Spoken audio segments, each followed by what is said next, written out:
Teriakan kedua minta tolong, mendadak ada satu yaitu Bang Rahmat. Dia ngelihat ke gua, dia nengok. Di belakang gua ngelihat macan kumbang. Jaraknya memang jauh, tapi gua nggak mau di depan hutan ini. Ngelihat sosok satu orang. Itu lari, tapi nggak ada kepalanya. Assalamualaikum warahmatullahi wabarakatuh. Balik lagi di channel Samsul Mister Horror. Pada kesempatan kali ini gue bakal ngebawain cerita tentang pendakian gue kemarin waktu di Argopuro nih. Jadi gue bakal nyeritain lagi tentang pendakian gue di Argopuro. Ada keseruan apa ketika gue mendaki ke Argopuro? Karena banyak banget requestan, bang cerita lagi yang di Argopuro. Dan kalau bisa yang detailnya, mungkin sekarang gue bakal ceritain yang detail-detail kecilnya itu bakal gue kasih tahu nih ya buat lo semua. Jadi keseruannya kayak gimana, lu wajib tonton video ini sampai habis. Dan buat lu yang mau support gue, jangan lupa like, comment, subscribe, dan share video gue ke banyak orang. Dan buat lu juga yang mau ikutan open trip, jangan lupa kunjungi ke Instagram gue samsul.1010. Dan gak usah banyak bacot, kita mulai ke segmen dongeng horor. Dongeng horor dimulai.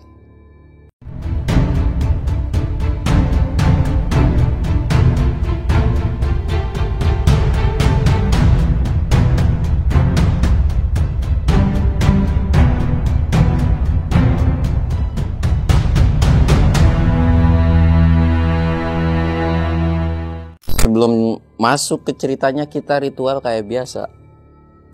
Aduh.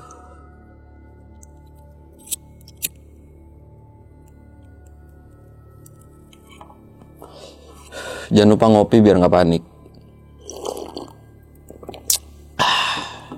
Jadi pas gue cerita ini tuh gue baru banget beberapa hari ya, 2 atau 3 hari turun dari Gunung Gede. Sumpah, padahal gue naik Gunung Gede kan udah biasa banget ya, maksudnya udah sering lah. Tapi nggak tahu tiba-tiba kaki gue pada sakit semua ini. Jadi kalau misalkan ada muka gue agak lusuh-lusuh gimana gitu ya, dimaklum aja karena kecapean kayaknya. Nah jadi awalnya tuh kan kemarin tuh gue sempet sebelum tahun baru itu kan gue naik ke Argopuro nih. Rencananya tuh sebenarnya berenam, cuman karena ada satu orang ngalami gangguan gitu atau namanya nggak bisa. Jadi akhirnya diputusinlah berlima gitu kan. Ada gua, Prasojo, Tika, Rahmat, sama editornya itu Jody gitu kan, berlima. Di awal-awal mula kita mau jalan itu kita udah persiapan yang namanya segala hal gitu. Kayak Tika itu bagian keuangan jadi kayak transport dan lain-lain itu dikumpulin di Tika. Karena kita semua itu patungan gitu kan. Terus Jo nantinya itu bakalan jadi leader, maksudnya bukan leader juga sih, bagian depan lah. Dan gua bagian penanggung jawab atau bisa dibilang ya manajemen logistik, gua yang ngatur, gua koki juga, terus yang ngatur perjalanan gue juga gitu kan, jadi yang rangkap lah. Dan Jody itu ya udah dipastikan dia itu sebagai kameramen gitu kan. Dan Bang Rahmat yaitu tim hore lah, karena dia juga pengen banget kan ke Argopuro. Karena untuk naik ke Argopuro jujur itu kalau misalkan lu gak ikut open trip, lu harus punya tim yang bener-bener bisa dibilang ya strong lah. Maksudnya bukan berarti gue tidak bilang semua orang naik gunung itu lemah, enggak. Tapi bener-bener harus pinter dalam apa ya, manajemen logistik, manajemen perjalanan itu benar-benar harus diperhitungkan ketika lu naik ke Gunung Argopuro. Jadi ya nggak bisa sembarangan gitu kan.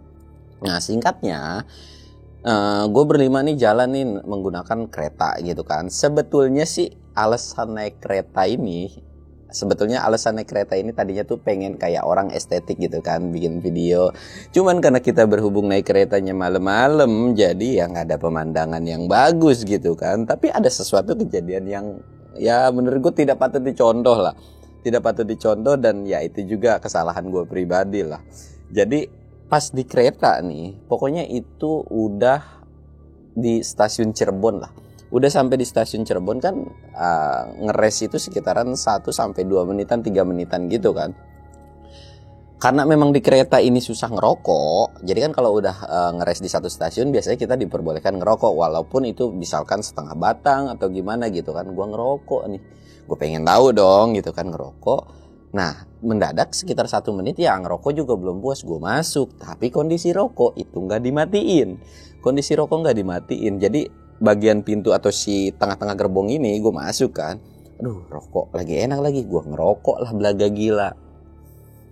Nah, kondisi di situ sebenarnya ada 3 orang yang ngerokok, gua, Jody, sama satu lagi bisa dibilang penumpang lain gitu kan. Gua ngerokok.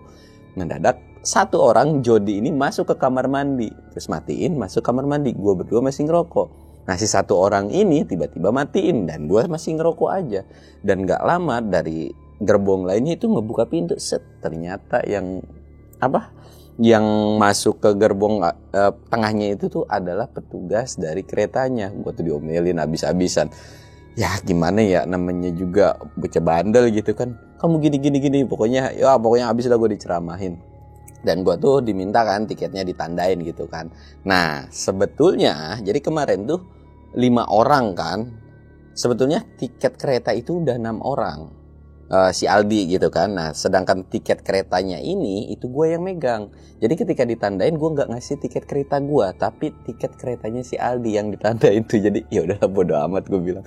Dari situ udah kejadian itu tuh gue bilang ke anak-anak, gue cerita dan lain-lain gitu kan. Anak-anak malah ketawa aja, bahkan si Jody pun ketawa. Bang lu mah ya gimana Jod, namanya juga asem, lagian lu kenapa kagak bilang? Ya elah bang, udah darurat banget katanya. Ya udahlah, dari situ bodo amat. Singkatnya akhirnya gue sampailah di namanya stasiun Surabaya, yaitu stasiun Pasar Turi. Itu tuh gua namanya udah sewa mobil atau jemputan dari base camp gitu kan. Ya budget untuk ke Gunung Argopuro sendiri sih kemarin gua naik kereta yang bisnis itu sekitaran 300 ribuan lebih ya, sama transport jemputan itu 1 juta lebih. Mungkin kalau PP itu gua kenanya 1 juta lebihan lah. Sebetulnya untuk ke ongkos ke Argopuro itu bisa lebih minim atau bisa lebih murah lagi, itu tergantung kalian lah ya. Kalau misalkan kalian mau ya agak lama sedikit ya, dari stasiun Pasar Turi itu kalian bisa naik mobil bis dan lain-lain, itu ada kok transportnya. Kalian bisa googling aja untuk informasi itunya kan. Singkatnya gue sampai malam di Pasar Turi itu subuhan, terus gue jalan lagi dan sampailah gue di base camp itu sekitaran jam 8 atau jam 9. Cuman sebelumnya itu gue belanja logistik sisanya gitu, keperluan logistik kayak daging, terus daging ayam, daging sapi dan lain-lain, termasuk buah-buahan juga gue belanja itu banyak. Nah dari situ udah setelah selesai belanja, karena memang pada saat itu kita sampai nggak yang langsung naik kayak orang-orang, jadi kita tuh 1 hari dulu nih di base camp gitu kan, karena ya kalau langsung naik itu benar-benar capek dan pegel kan. Jadi kita ngeres dulu 1 malam dan rencana itu besok. Nah dari situ tuh kita ngerundingin yang namanya manajemen perjalanan. Nah dari situ tuh sebenarnya di awal-awal itu gue itu leader. Jadi di awal tuh gue ditunjuk sebagai leader gitu kan, penunjuk jalan. Nah dari situ juga Bang Jo tuh kebagian namanya sweeper. Pada awal-awal tuh kita udah ngeplan semuanya dan lain-lain gitu kan. Dan gue pun udah mempersiapkan tentang logistik anak-anak, cara makan atau ya kita makan gimana-gimana itu gue udah planningin banget. Dan jujur ketika waktu ada di base camp Gunung Argopuro itu benar-benar sebenarnya nyaman sih. Tapi kalau untuk kapasitas 40 orang ya bisa dibilang base camp itu tidak memadai. Tapi lu jangan khawatir, kalau misalkan base camp Argopuro itu lagi penuh, lu sebenarnya bisa minta tolong ke warga. Selama lu ramah itu benar-benar bisa dimintain tolong buat istirahat di rumah warga gitu. Yang penting lu ramah aja. Dan untuk makanan di Gunung Argopuro atau warung di Argopuro itu benar-benar murah banget. Gue makan nasi pecel tuh yang di atas base camp itu murah banget sih, ceban dong sampai kenyang, udah dapat telur, dapat gorengan, udah gitu masakannya enak. Wah pokoknya the best banget dah warung Argopuro gitu kan. Singkatnya udah kayak gitu gue ketemu beberapa orang. Dan jujur pendakian pada saat Gunung Argopuro tuh kesannya tuh gimana ya, maksudnya ya seru aja sih. Karena dari sekian banyak semua yang naik Gunung Argopuro gue hampir semuanya kenal gitu. Pas naik bareng pada saat itu tuh ya bisa dibilang gue punya banyak kenalan pada saat itu kan. Nah dari situ kita ngobrol-ngobrol dan lain-lain. Singkatnya besok lah, besoknya itu kita langsung naik. Tapi di awal-awal kita naik ojek. Untuk ojek di Gunung Argopuro yaitu 130.000 sampai Mata Air 1. Ya harga tuh bisa dibilang bisa berubah-ubah lah, tergantung dari situasi dan kondisi gitu kan. Nah untuk Simaksi Gunung Argopuro itu 20.000 dan weekend itu sekitaran 30.000. Jadi menurutku masih dibilang murah lah. Dan jangan pernah anggap mahal, toh cuma 20.000 doang gitu kan. Lu beli kopi Starbucks mampu, tapi buat bayar gunung segitu aja lu bilang mahal. Menurut gue sih murah-murah aja gitu. Dan lagi juga pelayanan dari basecamp Gunung Argopuro itu gue bilang ya ramah dah. Dan satu hal lagi, memang di basecamp Argopuro itu menyediakan wifi, tapi sinyalnya kurang bagus lah. Dan lagi di basecamp Baderan itu setahu gue sinyalnya kurang lah. Tapi kalau lu mau naik dikit dari basecamp itu sinyalnya lumayan kencang gitu, karena gue pun udah tes gitu. Jadi gue pun di situ tahu lah spot di mana banyak sinyal dan enggak. Karena pada saat satu hari di situ gue ngubek-ngubek nyari sinyal di mana, oh ternyata di sini gitu. Nah singkatnya gue jalan sekitaran jam berapa ya? Sekitaran jam 7 lah gue jalan pakai motor gitu kan. Sampai motor itu karena kondisinya pada saat itu tuh baru selesai hujan, ya jalannya tuh ekstrim lah. Dan ada salah satu tim gua yaitu si Jody, motornya tuh sampai sempet standing, jadi kayak ngebalik begini sampai jatuh juga. Tapi ketika jatuh dari motor itu bukan sesuatu hal yang merugikan atau bikin kesel, justru itu pengalaman yang nggak bisa dilupain. Atau ya udah serunya tuh begini gitu ketika naik gunung tuh. Dari situ pun ya udah singkatnya kita sampailah di mata air 1. Sampai di mata air 1, oke. Jadi ada sesuatu hal yang memang kelewat nih. Jadi gue bakal kasih tahu dulu. Pas lagi di basecamp ini, gue sempat ngobrol sama pemilik basecamp atau pengurus basecamp tentang larangan apa aja yang memang itu tuh nggak boleh, atau ada hewan apa aja yang di situ tuh banyak dan bisa mengancam para pendaki. Walaupun itu tuh kemungkinannya tuh bisa dibilang ya cuma 10% lah. Selama kita nggak ganggu, binatang itu pun nggak ganggu gitu kan. Dan itu pun ada videonya tuh di vlog gua di channel satunya ya, yang di Samsul Petualang itu ada tuh yang terakhir gua upload tuh di situ. Nah dari situ tuh gue udah sampai mata air 1. Ternyata sampai di mata air 1 ini kita briefing kan, dan di situ pun ada satu tenda. Ternyata si satu tenda ini dia tuh nggak menggunakan jasa ojek. Bisa dibilang dia trekking tuh 1 hari sebelum kita kan. Nah sedangkan dari base camp sampai mata air 1 ternyata itu memakan waktu 1 hari, bisa dibilang 8 jam perjalanan. Jadi kalau misalnya lu nggak pakai ojek, mata air 1 tuh area camp pertama gitu. Makanya kalau lu nggak mau capek atau mau mangkas waktu banyak, ya mendingan lu pakai ojek aja gitu. Menurut gue worth it lah. Pokoknya enak banget gitu. Daripada lu harus makan waktu yang banyak kan, mendingan lu naik ojek aja. 130.000 murah kok. Singkatnya gue udah sampailah di mata air, pos mata air 1 kan. Di situ tuh kita berdoa, terus beberapa pun ada yang makan, kita pun ngeres. Dari situ pun ya udah tuh kita mulailah perjalanan. Sebetulnya kita tuh udah cari tahu mulai dari mata air 1 ke mata air 2 itu berapa jam, terus dan lain-lainnya itu berapa jam gitu kan. Tapi faktanya ketika di Argopuro ya karena kita naiknya santai dan kita juga ya lu tau lah namanya orang baru pertama kali ke Argopuro sering dikibulin kan 5 menit. Ya itu tuh bener-bener gue kena kibul sama salah satu pendaki, ya bisa dibilang pendaki senior lah. Dan ya pokoknya berasa nggak nyampe dah. Biarpun katanya 5 menit 10 menit, tiba-tiba setengah jam, tiba-tiba sejam gitu kan. Dari situ pun kita berlima tuh nggak banyak tanya. Di awal perjalanan itu semua aman, nggak ada yang namanya tim kita itu yang kena sakit dan lain-lain itu. Karena kondisinya pun kondisi gue di depan itu bisa dibilang gue sedikit ngepush, tapi nggak yang ninggalin mereka. Misalkan gue ngejeda 5 menit 10 menit gue nungguin, ntar udah kelihatan ada kedengeran suara lagi, gue jalan lagi gitu sih. Kalau gue biasanya jadi nge-lead atau dengan tim yang memang ya kita kenal-kenal semua gitu kan. Singkatnya gue sampai yang namanya di hutan lumut, yang itu tuh seudah mata air 1 deh. Pokoknya itu ada hutan. Di situ ada video gua, pokoknya gue celangak-celinguk kayak orang PA karena gue nggak denger suara kresek-kresek gitu kan. Gue nggak tahu itu apaan. Pokoknya ada lah di video vlog gue tuh. Gue tuh kayak orang apa ya? Dan pas gue cek itu nggak tahu apaan gitu. Tapi sebenarnya gue bukan permasalahan tentang setannya.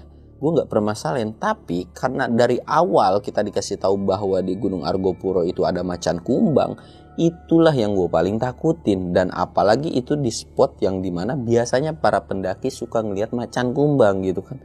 Ya gue kan panik gitu kan, mana gue depan sendirian, itu gue sempat celangak-celinguk gitu kan. Lihat kiri kanan, tapi nggak ada sosoknya. Dan nggak lama, sekitaran 5-10 menit akhirnya tim gue pun datang gitu kan. Ya gue biasa aja, nggak ngomong apapun ke anak-anak. Akhirnya gue lanjut lagi jalan sampailah kita di pos mata air 2. Sampai di pos mata air 2 ya kita ngeres dan lain-lain gitu kan, makan dan lain-lain. Pokoknya ya sepanjang perjalanan itu kita masih aman, ceria, ya pokoknya seneng lah gitu. Terus jalan lagi sampai di Sabana. Sampai di Sabana di alun-alun gitu kan, udah mulai sampai Sabana itu kita juga ngeres lagi. Singkatnya itu tuh benar-benar gak ada kejadian apa, kita semua senang, kita semua riang, dan singkatnya kita sampailah di Sabana Besar. Di Sabana Besar ini itu tuh bisa dibilang sekitaran jam 4-an mungkin ya, jam 4-an, dan itu pun kondisi kita udah mulai pakai jas hujan karena memang udah kondisinya sedikit gerimis. Dari situ tuh kita sempat ketemu namanya burung merak. Nah, gua Tika Jody itu sempat ngeliat lah burung merak ini gitu. Dan di situ pun kita nyantai nih, karena mungkin dari Sabana Besar sampai Cikasur itu mungkin bisa ditembus 1-2 jam. Estimasi kita, perkiraan kita setelah telatnya mungkin maghrib atau sebelum maghrib, kalau memang kita di pos itu kita bisa sampai. Tapi ternyata ya itu tuh bohong banget. Ya nggak tahu mungkin apakah karena kita berlima lemah atau kita terlalu santai atau gimana, nggak tahu lah. Nah dari situ tuh kita juga sempat ngonten dan lain-lain, kita mulai lagi nerusin perjalanan lagi. Dan ternyata pas lagi nerusin perjalanan itu sempat dari sini mulai nih ada suara-suara aneh. Pokoknya sebelum lu sampai Cikasur, lu ketemu namanya hutan pinus, dan di kanannya itu tuh ada namanya bukitan.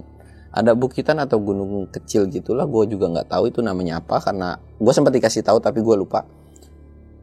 Itu tuh kedengeran suara teriakan minta tolong, entah karena kita yang capek, entah karena kita yang halu atau gimana, gue juga nggak tahu.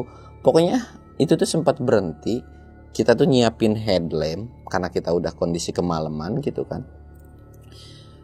Pas lagi nyiapin headlamp, gue ngedenger suara orang minta tolong gitu kan. Pertama gue kira gue dong yang ngedenger. Teriakan kedua minta tolong, mendadak ada satu, yaitu Bang Rahmat. Dia ngeliat ke gue, dia nengok. Dia tuh ngomong, itu tolong ya? Gue bilang, udah diem aja. Udah kita prepare aja. Ternyata yang ngedenger itu bukan gue doang. Gue ngeliat ke beberapa kayak Tika. Kayaknya nih orang juga ngedenger, cuman gak mau ngomong gitu kan. Bodo amat lah. Dari situ tuh kita lanjut jalan lagi, dan kondisi pada saat itu kita mulai rapat, nggak yang misah-misah gitu kan. Karena jujur hutan terakhir itu, hutan pinus itu, jujur gua pun agak merinding, dan memang banyak suara-suara aneh kayak minta tolong dan lain-lain itu banyak banget. Pokoknya adanya di sebelah kanan gitu kan. Kita jalan lagi, singkatnya kita udah lewatin hutan itu, dan ternyata bener langsung tembus ke, udah kelihatan yang namanya Cikasur. Nah jadi itu tuh agak melipir kayak huruf U beginilah. Nah dari situ pas udah mau sampai sungai itu, gue ngeliat ke sebelah kiri karena kondisi gue bawa senter itu terang banget. Jujur senter yang gue bawa itu terang banget. Jaraknya tuh bisa dibilang jauh banget, dan pokoknya terang lah. Orang yang pernah naik sama gue atau kemarin pun yang naik ke Gede itu tahu lah senter gue terang apa gitu kan. Gue senterin ke bagian kiri mata air, pokoknya belah sana banget lah. Gue ngeliat beberapa babi, dan gue nggak tahu ada sekelebatan apa gitu. Tapi yang gue lihat itu ada babi dan ada sekelebatan nggak jelas gitu kan. Wah babi ini. Tapi gue nggak bilang ke anak-anak lagi. Singkatnya kita jalan lah, dan udah kayak turun terus naik lagi kan. Di situ dibagilah 2 kelompok. Nggak dibagi 2 kelompok sih.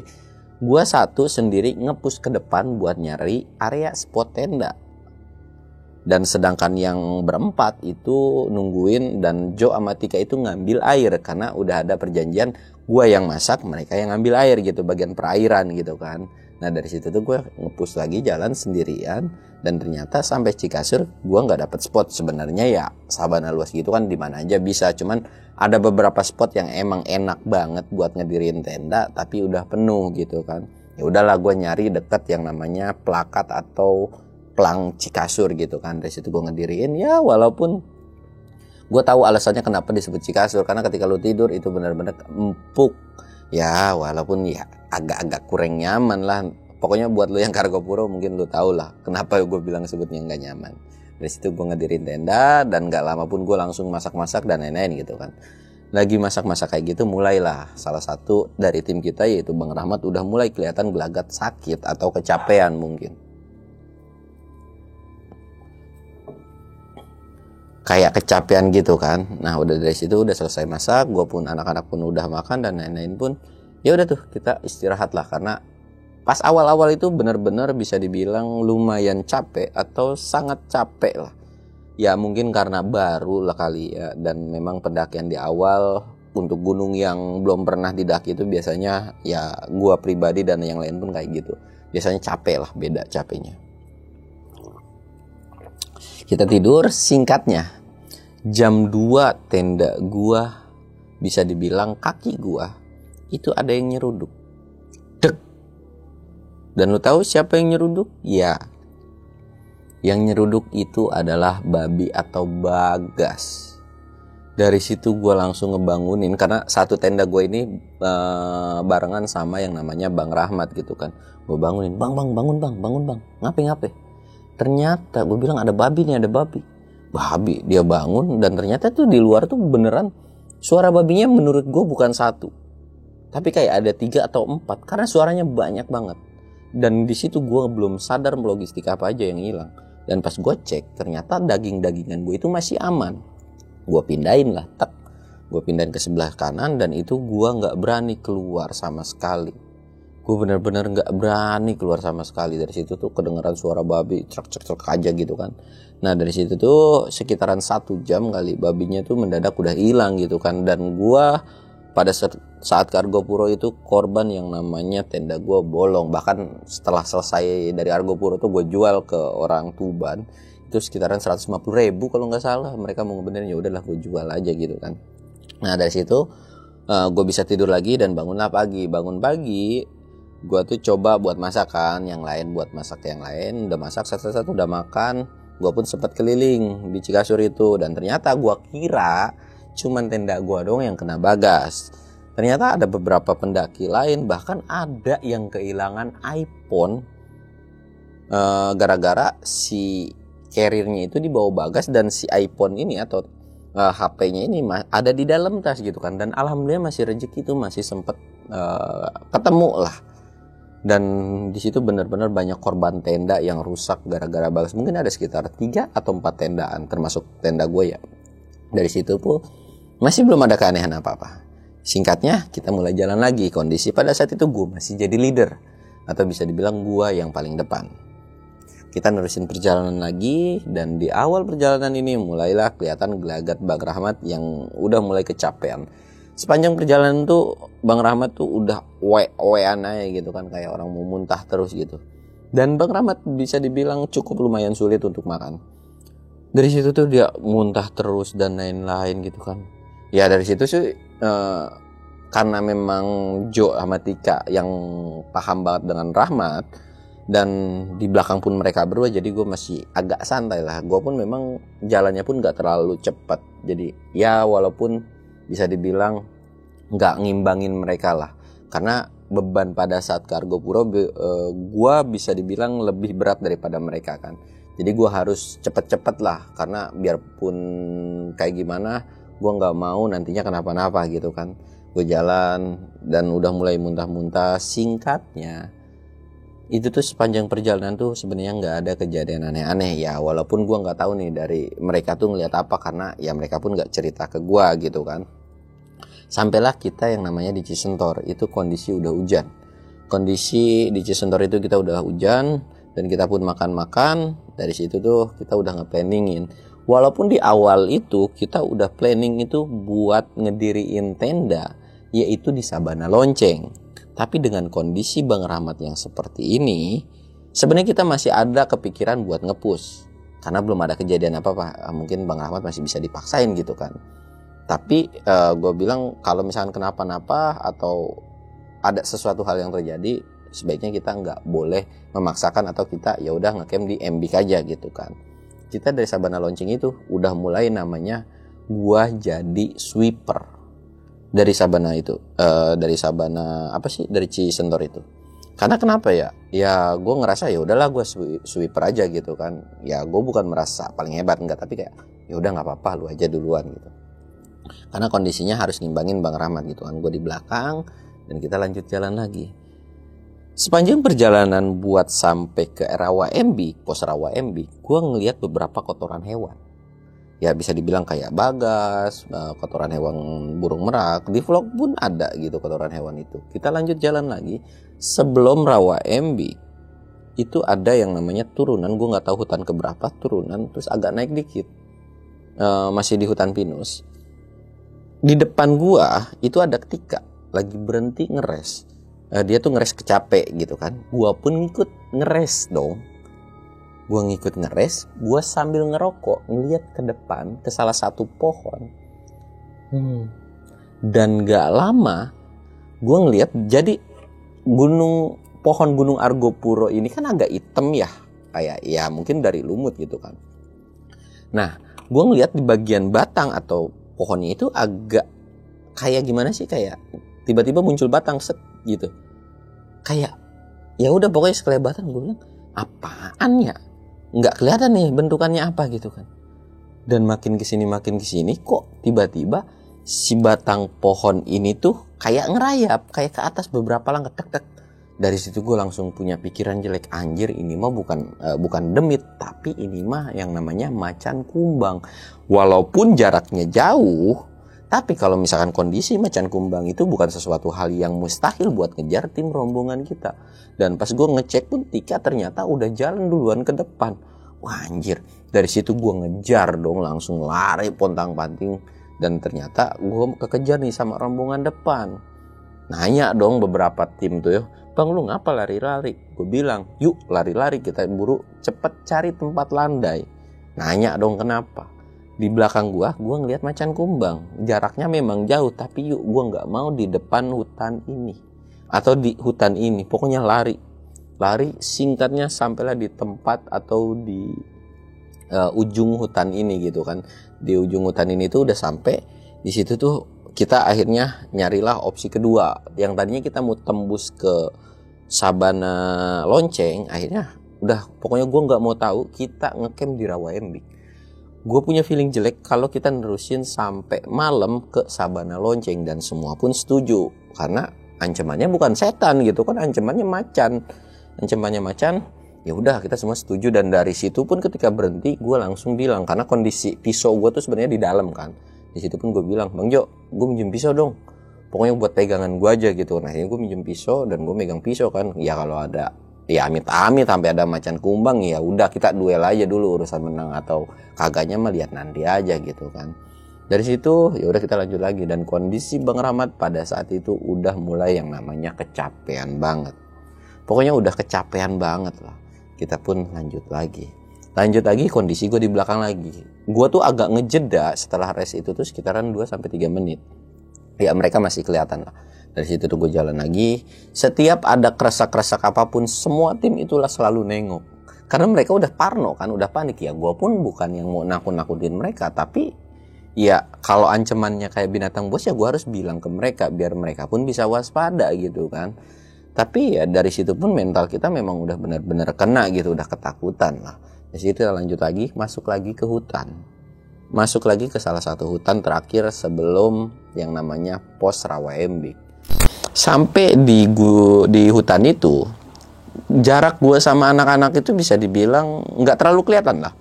Dan kondisi gue paling belakang kan.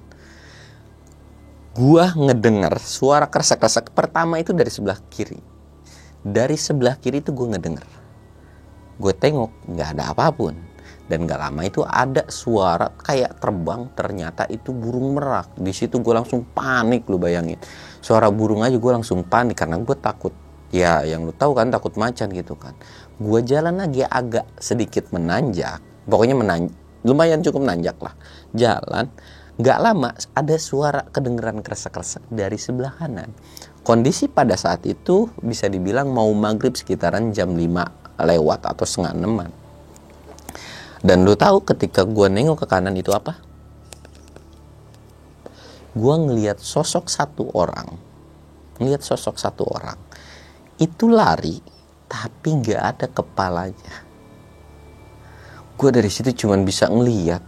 Merhatiin, lu bayangin. Kanan itu semak, ya bisa dibilang semak lah, tapi kok larinya lancar, nggak keserampang sama pohon-pohonan kecil gitu kan. Gue cuma nengok dong, dan setelah sosok itu hilang, gue langsung lari ngejar di depan dong. Dan nggak lama gue sampai, karena gue ketakutan dan gue lari, gue sampai nabrak Bang Rahmat. Ngapa lu bang? Ah nggak apa-apa kok, gue bilang. Ngapain lu? Kagak, nggak apa-apa, yaudah jalan lagi. Dan ternyata kita udah sampai yang namanya di Rawa Embik. Dan udah sampai di Rawa Embik, yaudah tuh kita langsung ngedirin tenda dan lain-lain. Walaupun pas di pos Rawa Embik ini jauh dari kata enak, dan bisa dibilang agak parah dari sebelumnya kayak di pos Cikasur gitu. Area campnya itu kurang-kurang nyaman banget lah. Karena kondisi yang di bawahnya itu, area yang nyamannya itu udah sama orang gitu kan. Dari situ kita pun masak-masak, dan Bang Rahmat tuh udah tidur cepet, paling cepet ya karena memang kecapean mungkin ya. Dari situ udah makan, gue masuklah ke tenda Jo sama Tika dan lain-lain. Gue bilang dong ke Tika, Tik, lu tadi sebelum ke Rawa Embik ngeliat apaan? Enggak ngeliat apa-apa. Walaupun gue tahu nih orang, menurut gue Tika tuh orang yang bisa ngeliat kayak gituan mungkin ya. Dari situ gue diem kan, emang ngapa bang? Jo mah kan seneng tuh kalau gue ceritain kayak gitu kan. Ayo cerita apa, cerita gitu kan. Gue ceritain lah, sebelum Rawa Embik gue ngelihat satu sosok tanpa kepala, gue bilang. Dari situ Tika langsung bengong. Serius lu bang? Iya serius. Kenapa? Gue mimpi sama kayak lu. Pokoknya apa yang gue ceritain ke pas sama anak-anak itu, Tika juga ngalamin tapi dalam mimpi. Dan menurut ya katanya gitu kan, ada yang ikut juga sosok perempuan sampai Rawa Embik. Kak Tika tuh sampai ketakutan pada saat itu. Tuh ada di situ. Gue bilang udah biarin aja kali, mau ngikut ngopi dan lain-lain gitu kan ya. Siapa tahu sosok itu baik menurut gue gitu kan. Di situ tuh udah ketakutan parah. Ya walaupun Rawa Embik menurut gue serem sih, karena di apit hutan gitu. Dan memang spotnya itu, wah babinya tuh kayaknya parah banget. Cuman di malam kedua ini, gua pada saat itu kan memang ada beberapa tim yang bawa sovel, terus bawa sampo dan lain-lain gitu kan. Gue campurin air, terus gua aurin atau gua iniin lah ke sekeliling tenda. Dan alhamdulillah setelah cerita itu, pokoknya banyaklah kejadian yang dialami sama beberapa. Walaupun Katika ini nggak nyeritain detailnya banget. Gitu kan. Dari situ udah diaurin dan kita pun tidur, dan alhamdulillah di malam kedua ini kita enggak namanya diteror sama babi. Dan setelah pagi banyak laporan, ternyata yang gua lihat itu bukan dari gua doang. Ada beberapa pendaki lain yang bisa dibilang lebih kemalaman daripada gua atau dari tim gua, mereka pun namanya ngelihat satu sosok yang nggak tahu kayak gimana. Itu tuh ngelihat di tanjakan yang gue lihat kepala buntung itu. Gue bilang, serius lu? Iya, itu tuh dari pendaki yang lain. Dari pendaki lain, bukan tim gue. Gue bilang, wah lumayan serem juga nih. Dan dari situ pun ya udahlah, masa bodoh. Kondisi di hari kedua itu kabutnya lumayan tebal akhirnya. Dan suhu ketika pada saat di Rawa Embik itu nyampe 10 derajat. 8 sampai 10 derajat tuh bayangin. 8 sampai 10 derajat. Itu tuh bener dingin. Wah, dari situ kita langsung lagi ngepush, dan singkatnya kita sampailah yang namanya Sabana Lonceng. Sesampainya di Sabana Lonceng kita nggak terlalu banyak lama, kita ngambil beberapa take video dan lain-lain, kita pun langsung ngepush ke namanya Puncak Rengganis. Dari Sabana Lonceng ke Puncak Rengganis ini bisa dibilang 15 sampai 20 menit. Ya sebenarnya kemarin gua dan tim tuh 10 menit sih, karena kita kan nggak bawa apa-apa. Ya cepet. Udah sampai, ternyata di situ tuh bisa dibilang, walaupun di situ tuh kayak ada makam, kayak petilasan gitu, dan itu pun tidak dibenarkan, atau dari si pihak base camp pun gue dikasih keterangan itu tuh nggak tahu, entah itu makam, entah itu petilasan atau apa, itu pun nggak ada yang tahu. Pokoknya ini kayak bentukan petilasan atau makam gitu. Dan di situ pun kalau lu angkat satu-satu batu, itu tuh biasanya ada uang. Ya gua nggak pernah bakal ngejas orang, jadi itu terserah menurut kepercayaan masing-masing. Mungkin kayak ritual atau apa, itu ya bodo amat lah. Beberapa pendaki pun kadang ada yang naruh uang di situ, ya kita nggak ada yang tahu lah gitu kan. Jadi itu tuh salah satu apa sih ya kekayaan dari Indonesia lah tentang kayak gitu-gituan kan. Dan lu pun nggak boleh usik, lu percaya silahkan, dan nggak percaya pun ya udah, nggak perlu lu usik atau lu jas, toh nggak ngeganggu lu tentang keyakinan lu juga kan. Justru itu sesuatu hal kearifan lokal yang harus kita jaga, karena belum tentu kalau lu di negara lain itu ada yang kayak gitu. Nah dari situ tuh udah ya kita lanjut turun lagi nih, udah ngetek beberapa video dan lain-lain, kita turun lagi. Sebelum turun gua nyium namanya bau wangi yang soft, bisa dibilang bukan bau bunga melati tapi enak banget. Gua nggak tahu, pokoknya dari turun dari puncak itu ada yang namanya bebatuan, dari situ gua wangi enak banget, dah seger baunya tuh. Gue celana selingkuh nggak ada apa-apa, gue jalan lagi. Singkatnya gue ngelihat ada beberapa sosok. Jadi gue ngelihat pokoknya di sebelah kanan kalau lu mau turun sampai ke Sabana Lonceng itu tuh ada batu gede, tapi cuma selewat doang, gue nggak tahu. Tapi orang itu tiba-tiba nggak nongol lagi. Itu yang gue kagetin. Mungkin gue kecapean. Gue jalan lagi dong. Sampailah kita di batas hutan yang mau ini hutan, pokoknya ini Sabana Lonceng. Tika itu dadah. Udah ya, dadah gini. Bilang kayak gitu. Gue nengok ke belakang dong. Wah, gue tanya dong, lihat apaan? Kagak bang, cuma dadah aja, siapa tahu gitu kan. Ada yang nembal, gue bilang aneh-aneh aja lu Tika. Di situ, kayak ini orang lihat, gue pun nggak sekelebatan, tapi cuman kayak Tika tuh nggak yang namanya ketakutan, justru kayak seneng gitu kan. Ngapa ya? Dan gue tanya lagi ke beberapa anak-anak gitu kan, Jod, lu nyium bau enak nggak atau bau sesuatu nggak? Gue nyium bang, baunya soft, enak, pokoknya bla bla bla lah, bukan bau bunga melati dan lain-lain. Dari situ, wah ternyata bukan cuman gue doang, dan Tika pun nyium bau yang enak. Wah gue bilang, wah ya udahlah, bodo amat. Nah dari situ kita ngeres dulu kan, dan ternyata bukan cuma gue doang, beberapa orang lain pun atau satu tim gue pun nyium hal yang sama gitu kan. Dan sampai di situ ada beberapa pendaki bilang, bang, di puncak Rengganis itu ada sosok apa ya?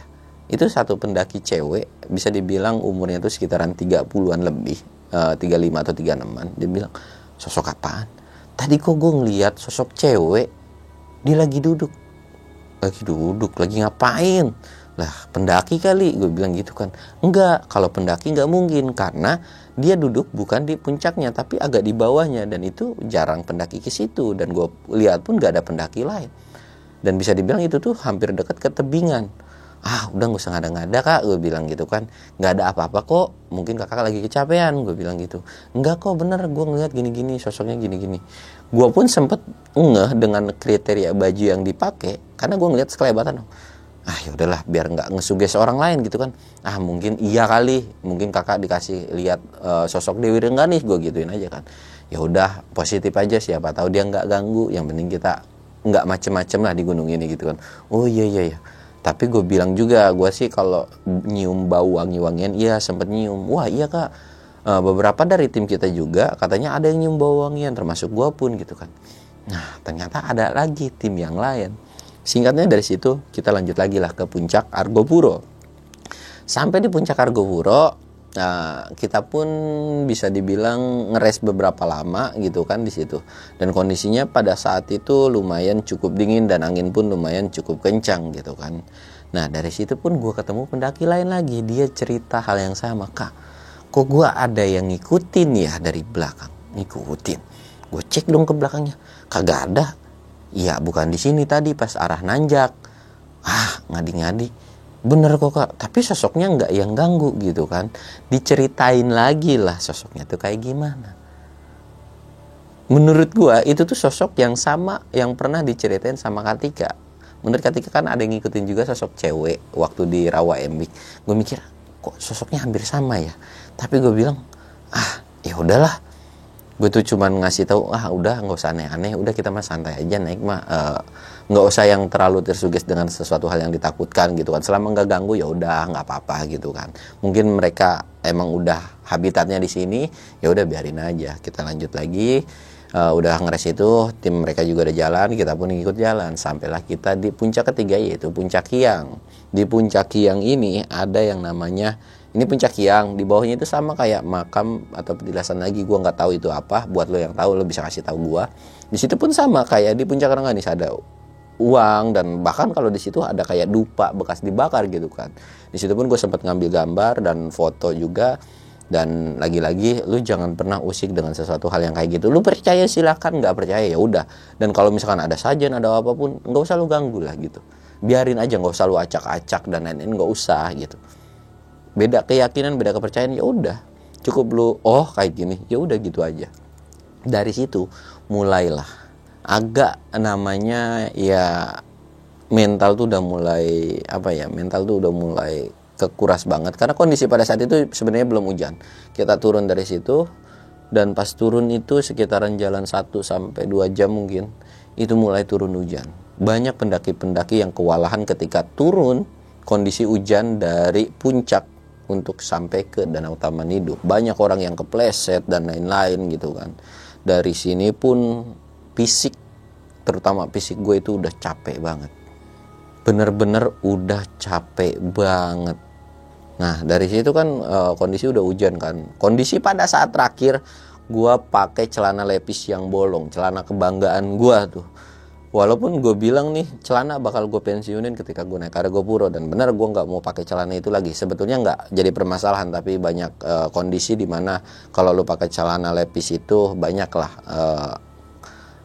resiko yang lu harus tanggung gitu. Kecuali kalau lu udah siap, atau kecuali kalau lu udah mau terima resikonya ya nggak apa-apa. Lu pakai koloran kayak lu pakai celana dalam doang itu ya silahkan aja gitu kan. Nah dari situ tuh kita turun dan udah kondisi hujan. Bang Rahmat kondisi fisiknya udah drop, pokoknya udah banyak berhenti banget. Dan kondisi gue paling belakang itu bener-bener gue udah kecapean banget. Sebenarnya gue pengen banget ngomong cerita kayak gue udah capek banget bang, tolong dong, ayo semangat gitu kan. Dan sebetulnya pada saat naik Argo Puro itu kita ada yang namanya kodenya itu bisa dibilang gue tidak pakai kode teriakan tapi kayak kode jangkrik sama periwitan panjang, biar penanda kalau itu tuh dari tim kita. Nah dari situ tuh udah mulai namanya banyak banget kedengaran suara-suara aneh. Sebetulnya sebelum kita sampai puncak atau di perjalanan sebelumnya pun itu banyak suara aneh. Suara kayak nyaru atau sama persis kayak omongan kita. Mulai dari Joe tuh pernah bilang ke gue tuh, lu teriak ya? Gue bilang gue gak teriak. Itu tuh ada suara kayak gitu. Ah bohong lu, enggak, gue bilang gue gak teriak. Itu tuh ada momen di kayak gitu. Bahkan banyak lah dari tim kita semua gak dengar. Disangkanya ada Rahmat teriak dan nenek teriak. Itu suaranya nyaru. Makanya ketika lu naik gunung, lu wajib punya kode-kode tertentu yang gak bisa disamain sama orang lain. Singkatnya udah kayak gitu jalan, dan itu kondisi bener-bener deras banget hujan. Dan kita pun, gua dan Bang Rahmat paling belakang itu belum sampai yang namanya pos atau hutan lumut. Dan singkatnya sekitaran jam 5 itu gue sampai di hutan lumut. Sebelum hutan lumut, Bang Rahmat ini sempat ngeres dan gue ngebalap. Jadi sebelum ngebalap ini gue teriak dulu, Jo. Dan itu salahnya gue. Gue teriak Jo, ada yang nembal. Gue dan Bang Rahmat itu ngedenger. Oi, gitu kan. Jo, disautin lagi, oi, gitu kan. Gue langsung bilang dong ke Bang Rahmat, Bang, gue nge-push dulu ke depan ya. Gue mau ngecek Jo udah sampai mana. Kalau memang ini gue bakal tungguin di depan. Gue bilang ke Bang Rahmat gitu. Oh iya bang, gak apa-apa, kata Bang Rahmat tuh kan. Gue susul dong sekencang mungkin. Gue agak lari, setengah lari jalan itu. Dan ternyata gue gak ketemu, tapi gue sampai yang namanya di batas vegetasi hutan lumut. Gue ngecek dan gue teriak lagi, Jo, dan itu gak ada yang nembal atau gak ada yang teriak, atau ya Jo itu gak tahu di mana gitu. Wah dari situ gue udah, mental gue hampir kena, dan ya bisa dibilang kena lah gitu kan. Udah tuh dari situ gue bodo amat, gue langsung nyiapin headlamp. Dan gak lama Bang Rahmat juga nyampe. Gue bilang, Bang siapin headlamp. Kondisi pada saat itu headlamp gue udah ya setengah mau mati lah. Jadi kayak cuman bisa tipis-tipis doang. Gue nyalain headlamp dan kita pun lanjut lagi. Kondisi Bang Rahmat depan gue belakang. Gue jalan, gue gak sama jam karena kondisi pada saat terakhir itu gue gak bisa ngambil gambar. Gue kira itu udah jam 6 atau setengah 7. Gue lanjut jalan sampai akhirnya singkatnya gue ketemulah sama rombongan Jo. Dan ternyata di situ gue langsung bilang, Jo, lu tadi teriak nggak? Kagak, gue nggak teriak, serius, bener nggak teriak. Terus yang nembalin siapa? Gue langsung nengok ke Rahmat. Rahmat juga kayak ngasih kode kan, emang lu nggak ketemu, Sul? Kagak, gue bilang. Makanya gue diem di batas hutan lumut tuh, gue bilang gue nggak ketemu sama rombongan Jo. Udah tuh dari situ diem kan, kita ngeres dulu. Jo pun minta ngebreak. Kenapa? Karena kondisinya udah maghrib. Hah? Maghrib? Iya maghrib. Dan dikasih tahu kalau itu tuh baru jam 6 atau hampir jam 6 lewat lah. Anjir. Lah terus kita udah pakai helm gini gelap banget. Ya emang karena kan kondisinya rapet banget dan mendung gitu kan. Wah bener-bener kayak, pokoknya pas masuk itu tuh jam 5-an. Dan itu kondisinya udah kayak gelap banget, udah kayak 6:30, bahkan udah kayak lebih malam dari itu kan. Akhirnya gue lanjut jalan kan, setelah maghrib itu kita lanjut jalan. Dan pada saat udah masuk ke hutan lumut, kita nggak ada yang namanya main tinggal-tinggalan. Kondisi itu kita berlima rapet banget. Kita jalan dan di situ banyak suara aneh-aneh. Pokoknya gue ngedenger suara mirip kayak suara tim kita, bahkan ada suara orang lain. Dan itu pun semua tim atau beberapa dari tim kita pun ngedengar suara kayak gitu kan. Singkatnya kita jalan dan kita belum keluar-keluar, Bang Rahmat mulai ngelantur. Bang Rahmat itu sempet, jadi jalur itu kan harusnya lurus. Jadi Bang Rahmat ini kayak belok ke kiri aja nih tanpa sadar. Dan itu langsung diteriakin sama gue, sampai teriak yang paling kenceng itu Jody, bahkan Tika, ditarik sama Tika. Lu mau kemana? Hah? Bukannya kesini ya jalan, nggak usah ngadi-ngadi lu. Diomelin tuh sama anak-anakan, udah mulai ngaco nih. Kita juga udah semua kena mental. Kita ya udah tuh jalan lagi, dan nggak lama Bang Rahmat mendadak kayak mau pingsan, tapi jatuh. Drek. Dan lu tahu kaki Bang Rahmat katanya nggak bisa digerakin. Dari situ kita ngebreak dulu kan, ya udah kita kasih jeda. Feeling gue udah nggak enak, feeling gue takutnya evakuasi. Lu bayangin Bang Rahmat kalau harus gue gendong, gue nggak bisa maksain. Mungkin kalau dengan berat 50-60 kilo gue masih bisa maksain, gue masih bisa ngorbanin carrier gue tinggal. Tapi kondisi kalau Bang Rahmat, gue angkat tangan jujur, karena fisik gue udah lemah banget pada saat itu. Bawa carrier pun udah sakit banget gitu kan. Bahkan Jo pun bisa dibilang udah nggak bisa nengok karena udah kesakitan. Jadi lehernya tuh nggak bisa nengok kiri kanan begini, udah lurus aja begini tegak. Dan menurut Jo itu tuh pendakian yang bisa dibilang pengalaman pertama leher dia nggak bisa nengok gara-gara kecapean bawa carrier, udah berat. Dan dia tuh curhat, gue kalau bisa ngebanding gue pengen banding. Dan gue pun udah nggak banyak ngomong gitu kan. Tiba-tiba pas lagi duduk kayak gitu, Jody karena memang udah kita kedinginan banget ya ngeres. Jody yang memang udah, ya mungkin dia punya ilmu ngurut kali, gue juga agak tahu. Coba sini, gue nggak tahu dilakuin apa sama Jody, nggak tahu dicubit, nggak tahu diurut. Rahmat tuh sampai teriak, dan mendadak bisa berdiri lagi. Yaudah yuk bisa. Gue tuh bengong sama Jody. Anjir, nggak sia-sia si Jo bawa Jody gitu kan, kameramennya. Ternyata ada punya ilmu kayak begituan. Gue bilang kan, jadi lu ngapain? Lu kayak kagak tahu aja. Pokoknya itu rahasia gue dan Jody lah. Sebenarnya bukan sesuatu hal yang mistis, pokoknya ada lah rahasia di balik itu. Karena gue tahu gitu kan. Ya udah tuh kita jalan lagi kan, udah Rahmat juga udah enakan, kita jalan lagi. Sampailah kita yang namanya di sungai. Jadi sungai itu tuh bisa dibilang agak dalam lah, karena alirannya tuh deras banget karena habis hujan. Jo, terus Rahmat, terus Tika, depan gua itu ada Jody. Di awal gua lagi ngeres nungguin mereka nyebrang, sebenarnya nggak ada kejadian apa-apa. Pas mau nyebrang Jody udah setengahnya dan udah lewat, itu gua ngedenger jelas banget suara ketawa. Dan suara ketawanya itu bukan suara ketawa kuntilanak, tapi suara ketawa percis kayak suara ketawa gua, suara ketawa Jody. Gua berlima nih, kayak suara ketawa gue berlima. Tapi gue tahu anak-anak nggak ketawa. Bahkan masa iya gue bisa ngedengar suara ketawa gue sendiri. Gue langsung nabrak Jody. Jod buruan, ngapa sih lu bang gitu kan.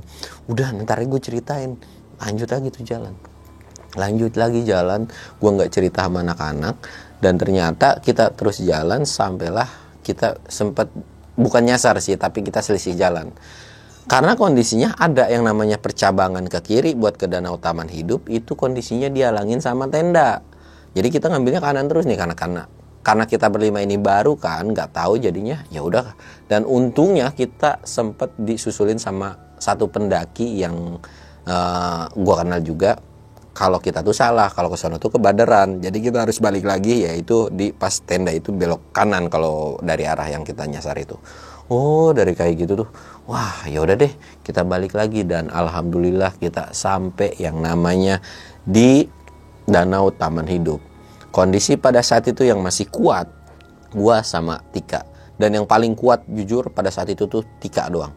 Gue tuh udah setengah capek juga, Joe udah nggak kuat, bahkan Bang Rahmat itu bisa tidur yang namanya tidur di kondisi air hujan. Ini hujan nih, dia tidur nih di bawah air hujan begini. Itu tuh kuat, bisa. Gue pun baru percaya kalau orang bisa tidur di bawah hujan tuh, ya cuman pas ngeliat Bang Rahmat gitu, ternyata ada loh gitu kan. Padahal itu hujan deras banget gitu, mungkin karena udah faktor kecapean banget gitu kan. Pada saat awal kita sampai di Danau Taman Hidup, itu tuh gue cuman ngediriin satu tenda doang. Jadi kita tidur berlimaan udah desak-desakan lah di situ gitu kan. Dan dari situ pun nggak banyak omong lagi, gue pun langsung buru-buru nyelesain tugas gue buat masak, buat makan anak-anak. Dan alhamdulillah dari situ tuh kita langsung yang namanya makan dan langsung tidur. Singkatnya pagi pun tiba. Pas dari pagi itu kita langsung beres-beres pokoknya. Udah pokoknya beres-beres, dan gue pun langsung nyari spot di mana buat ngedirin satu tenda lagi gitu kan. Dan udah dari situ udah ngeberes-beres, dan ternyata banyak laporan dari pendaki lain bahwa di hutan lumut itu banyak kejadian aneh. Pendaki lain pun banyak yang ngalamin kejadian aneh, mulai dari suara, penampakan dan lain-lain. Alhamdulillahnya di tim gue nggak ada yang namanya ngeliat penampakan. Walaupun gue nggak tahu ya, karena gue nggak tanya sama namanya Tika, sama Bang Rahmat, sama Joe itu gue nggak ngobrol sama mereka gitu kan. Dan mungkin Katika ngelihat, tapi Katika tuh nggak mau cerita gitu kan. Di situ banyak orang yang paling parah itu dan yang paling sering itu ternyata benar, yaitu suara mirip orang itu banyak banget kedengeran. Dari situ kita cuman kayak, oh gitu ya. Dan kejadian yang sama itu pernah terjadi di aliran sungai. Nah di sungai ini pun ternyata memang banyak gitu suara-suara kayak gitu tuh, yang gue alamin ternyata dialamin sama orang lain juga. Dan gue sempet ngedenger berita, sebenarnya bukan berita sih, jadi pas hari itu tuh ada sekumpulan pendaki, gue nggak tahu, jadi dia tuh naik selisih 1 hari.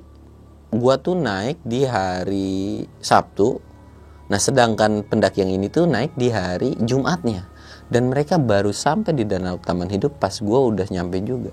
Dan lu tahu tim mereka itu sempat nyasar di namanya di hutan lumut, dan mereka udah kehabisan logistik, muka mereka udah pucat. Bahkan gue nggak dengar beritanya mereka tuh sempat terpisah dan nyasar dan lain-lain. Walaupun alhamdulillah tim mereka tuh udah selamat. Dan di situ tuh ada beberapa pendaki yang bisa dibilang masih remaja, sekitaran umur 12 sampai 15 tahun. Ya gue pun sempat kasihan sih, karena gue udah tawarin buat ngecamp di sini aja 1 malam lagi, jangan dipaksain, tapi mereka udah kelihatan kayak mukanya panik, takut. Dan gue pun ngedengar beritanya tuh kalau mereka tuh sempat nyasar dan lain-lain. Ya gue pun nggak tahu lah berita yang benarnya tuh kayak gimana gitu. Dan mereka satu kelompok ini sempat tidur, jadi buat mau arah Bermi, 2 orang, 1 orang bapak-bapak, 1 orang remaja ini sempat tidur di bawah pohon karena mereka udah kecapean. Dan mereka alhamdulillah selamat dan nggak sampai kena hipo. Ya walaupun nggak tahu kejadian itu kayak gimana gitu kan. Dan dari situ pun kita udah nggak ada yang namanya ngalamin kejadian aneh-aneh apa lagi. Dan Bang Rahmat masih dengan kondisi yang sama, yaitu sakit. Dan kita pun mendirikan tenda di Danau Taman Hidup itu 2 malam. Jadi 1 malam di situ, terus besoknya lagi kita masih ngecamp lagi gitu kan. Karena ya kita juga nggak mau yang namanya buru-buru, apalagi sampai kecapean gitu kan. Nah dari situ udah ngelewatin 2 malam, kita pun lanjut turun. Dan setelah turun, Bang Rahmat udah sampai base camp nih. Dia tuh udah bisa yang namanya ketawa-ketawa lagi, hahihi lagi. Bahkan ngobrol sama pendaki lain. Ya itu pun sampai kita ledekin sama Tika, sama Jo itu sempat diledekin. Mas sekarang lu bisa ngobrol bla bla bla gitu kan. Tapi jujur pendakian Gunung Argopuro kemarin itu the best. Ya walaupun gue nggak tahu sih dari sudut pandang Tika dan lain itu ngeliat apa aja gue nggak tahu. Tapi jujur memang Gunung Argopuro tuh apalagi dengan kondisi capek lu bakalan kesuges apapun. Ya pokoknya untuk naik ke Gunung Argopuro lu wajib persiapin atau prepare alat fisik, terus materi dan lain itu benar-benar harus oke banget. Ya pelajaran yang bisa gue ambil dari Gunung Argopuro tuh banyak sih lah. Dan gue pun berencana pengen kesana lagi, tapi dengan kondisi jangan yang musim hujan benar-benar nyiksa. Dan gue pengen untuk yang nextnya sih gue pengen dapet tim yang lebih, atau bisa dibilang ya gue nggak mau terlalu capek banget gitu, atau gue bawa barang berat banget, itu gue nggak mau. Ya semoga nanti terlaksana lah, dan rencana mungkin bulan Agustusan, semoga nanti dapet cerah gitu kan.